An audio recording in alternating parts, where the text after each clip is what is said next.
మీ business ఏదైనా మీ ఊర్లో promotion చేయాలంటే అది సుమన్ టీవీతోనే సాధ్యం. ఇప్పుడే సంప్రదించండి.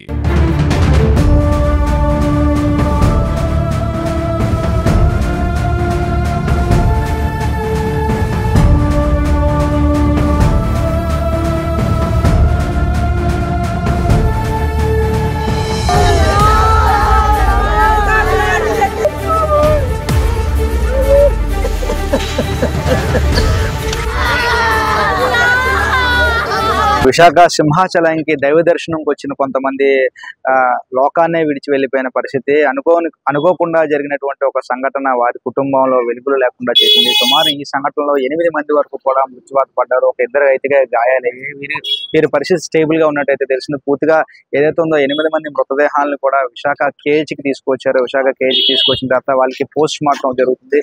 వారి బంధువులందరూ కూడా ఆర్తనాదాలతో ఇక్కడంతా కూడా శోక సందర్భంలో ముడిపోయిన పరిస్థితి చూస్తున్నాం.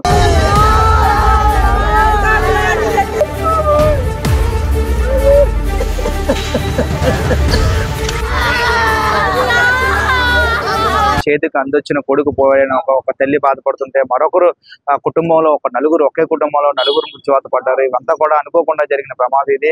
సో ఏదైతే ఉందో 300 రూపాయల టికెట్లు దైవ దర్శనానికి అని చెప్పి 300 రూపాయల టికెట్లు తెల్లవారు నుంచి కాశారు. అయితే అనుకోకుండా ఏదైతే గోడ ఉందో ఆ గోడ వర్షానికి పడి గోడ నానిపోయి పడిపోవడంతో ఒక్కసారిగా సుమారు 8 మంది వరకు ఆ శిథిలాల కింద ఉండిపోయారు. అయితే ఏపీ SDRF బృందం, NDRF బృందం, ఫైర్ సేఫ్టీ సిబ్బంది వీరందరూ కూడా వచ్చి సహాయక చర్యలు చేసి వాళ్ళందరినీ కూడా బయటికి వెలికి తీశారు. అప్పటికే 7 వరకు కూడా చనిపోయారు. తర్వాత హాస్పిటల్కి ఒకరిని తీసుకెళ్లడంతో ఆవిడ కూడా అక్కడ చనిపోయినట్టయితే తెలుస్తుంది. మొత్తానికి అయితే 8 మంది చనిపోయారు. ఒక ఇద్దరు అయితే గాయపడ్డారు. వారి పరిస్థితి అయితే ప్రస్తుతం బాగానే ఉందంటూ కూడా అధికారులు చెప్తున్నారు.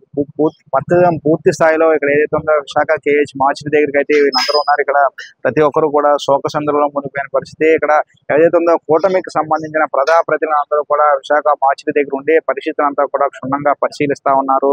మరోవైపు చూసుకోవచ్చు, ఒక అమలాపురంకి సంబంధించినటువంటి జనసేన నాయకులు కూడా ఒక వ్యక్తి చనిపోయినట్టు తెలుస్తుంది. దానికి సంబంధించి నాదెండ్ల మనోహర్ కూడా ఎవరైతే ఉన్నారో ఆ సంబంధిత కుటుంబ సభ్యులను కూడా నాదెండ్ల మనోహర్ ఓదార్చున్న సందర్భం కూడా మనం చూడొచ్చు. ఉదయం నుంచి గౌరవ ముఖ్యమంత్రిగా చంద్రబాబు నాయుడు గారు, అదేవిధంగా రాష్ట్ర ఉప ముఖ్యమంత్రి పవన్ కళ్యాణ్ గారు కుటుంబాలకి సానుభూతి తెలపడం కాకుండా దిగ్భ్రాంతితోటి ఇక్కడ జరగాల్సిన కార్యక్రమాలు ఏ విధంగా కుటుంబాన్ని మేము ఆదుకోగలుగుతాం ప్రభుత్వం నుంచి గౌరవ మంత్రి గారు అనిత గారు, అదేవిధంగా మా గౌరవ శాసనసభ్యులు అందరూ కూడా సమీక్షించుకుంటూ ముందుకు వస్తూనే ఉన్నాం.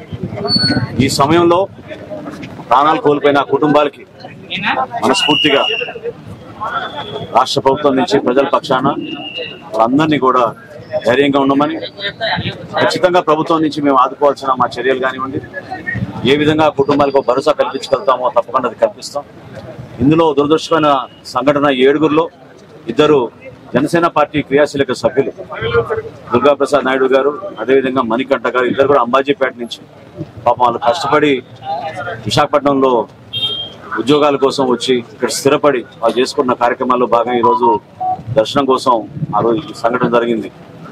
మనస్ఫూర్తిగా ముందుగా మా పార్టీ నుంచి పవన్ కళ్యాణ్ గారి తరఫున, రాష్ట్ర ప్రజల పక్షాన గౌరవ ముఖ్యమంత్రి గారి తరఫున, మా అందరి తరఫున ఆ కుటుంబాలకి మేము అండగా నిలబడతామని, తప్పకుండా ఇటువంటి సంఘటనల గురించి పూర్తి స్థాయిలో విచారణ జరిపిస్తున్నారు మినిస్టర్ గారు.